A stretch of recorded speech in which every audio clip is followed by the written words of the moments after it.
Meanwhile, keeping you posted on what could be a convention to remember for Democrats. What an odd juxtaposition for a party that was thought to have no such concerns this summer, now looking increasingly likely that there will be some disruptions. Bernie Sanders has said as much. So how to avoid a tension convention, or is it too late? To the National Review's Eliana Johnson on whether Hillary Clinton and Bernie Sanders can bury the hatchet and get something going. What do you think, Eliana?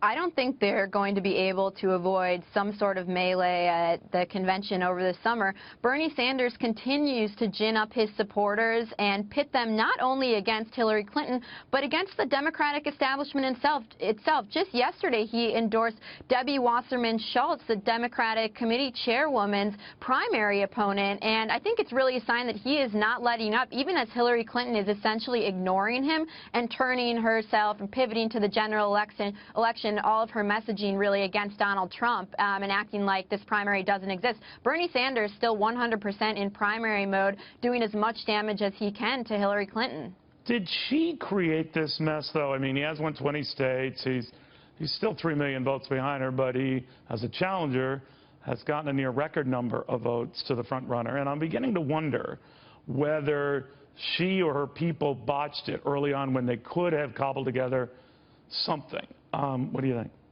I think there's an argument that Hillary Clinton not only made the same mistake that several of the Republican candidates made with respect to Donald Trump, but that she made last time, which was not taking her opponents seriously. The Republicans thought Donald Trump was a joke. Hillary Clinton felt the same way about Barack Obama in 2008 and about Bernie Sanders this time around. And so she didn't really take him on ferociously and shut him down right out of the gates. I think she thought doing so would raise his profile and give his candidacy a sense of seriousness and purpose that she didn't want it to have. Meanwhile, really the energy and the momentum and the excitement was on his side, even if the inevitability was with her. I don't actually think that ended up working in her favor. How does she win over those enthusiastic backers? Because you're quite right.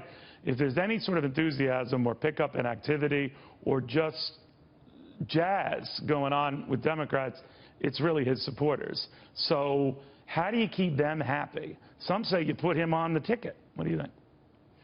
Well, he's now secured really spots for his allies on a platform committee, and I think she's going to have to signal to Sanders supporters that she's discarded the Clintonism, the centrist Clintonism of the 1990s, and that she's a progressive. What she risks in doing that is losing some of these centrist voters that she could really vie to pick up, given that Trump is the Republican nominee. So she's in a precarious position, but she's going to have to run to the left in order to pick up the Sanders voters to the extent she can convince them that she's not, an establishment sellout.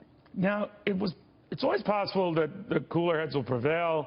Hillary Clinton herself was very magnanimous fairly late in the process, I believe June 7th of the last go-around 8 years ago, before she backed Barack Obama, and by acclamation pledged all her delegates to him at the convention in Denver. Do you envision anything like that here on part of Bernie Sanders, or is the blood so bad that that's not going to happen? There's certainly no indication at all of that happening on Bernie Sanders' part. As to his delegates, I think that's an open question. Some of them have indicated to our reporters that they will back Hillary in the end, and I think it remains to be seen where they'll fall. Ultimately, it won't matter. Hillary Clinton will have the majority she needs to lock up the nomination, but it'll matter in terms of the spectacle of the convention, and I think how much bad taste there will be and turmoil potentially over the summer. And suffice it to say, this will not be a celebration of her nomination, but really will be, she'll have to do a lot of hard work to demonstrate that she actually can unite the party. We shall watch closely. Eliana, thank you very, very much. Thanks, Neil.